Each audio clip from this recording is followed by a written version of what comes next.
Okay, good morning ulit guys. Meron na naman tayong bagong unit. Samahan niyo ulit akong mag-open. Mag-unboxing ng bago nating unit, which is the WE 6.0 High Kappa. Ang model niya ay IREX. So, isa siyang dinosaur. So, siya ay naka two-tone, tapos silver yung slide. Silver din yung barrel. So, open natin. Ito, walang kamatayan. Owner's manual. So, yung unit. Ito.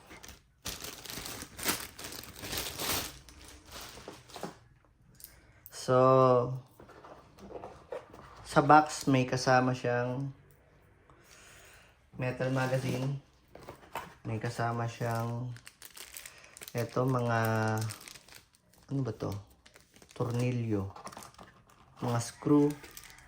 Tapos base plate. Panlagay dito para makapaglagay ka ng mga scope or any optic sight. Red dot, ikaw ang bahala sa buhay mo. So yung unit, full metal. Metal tong slide. Metal din yung frame. Hanggang dito sa trigger guard. Metal lahat. Pwera lang itong hand grip. Polymer. Na yung texture niya para siyang liha. So naka-magwell na rin siya. Ambidextrous na trigger safety. Tapos may mga marking siya na ano ba to? Hindi ko alam kung anong basa dyan. Basta yan, may mga marking siya. So, two-tone. Kaya siya two-tone. Kasi pag silver slide lang, buo siyang silver. Kaya siya two-tone. May mga black siyang ganyan. Silver yung barrel. May markings ng 45 ACP. Naka fiber optic sights. Rear and front. Green ulit sa rear. Tapos green, green ulit sa front, orange sa rear.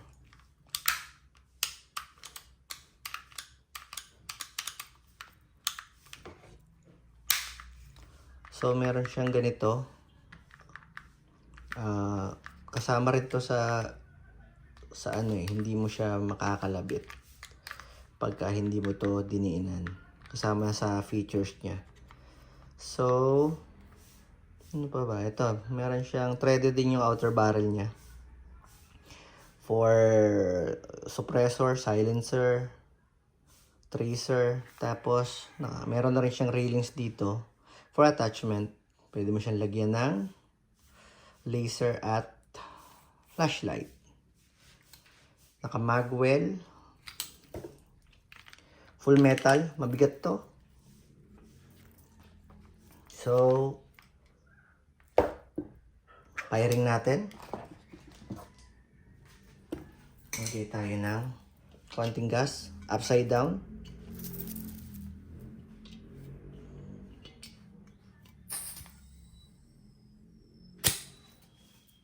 Konti lang.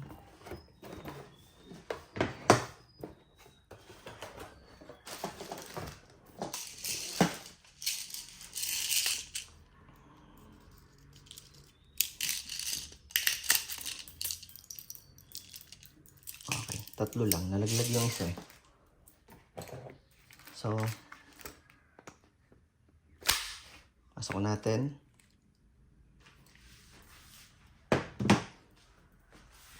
So, firing WE 6.0 High Kappa IREX.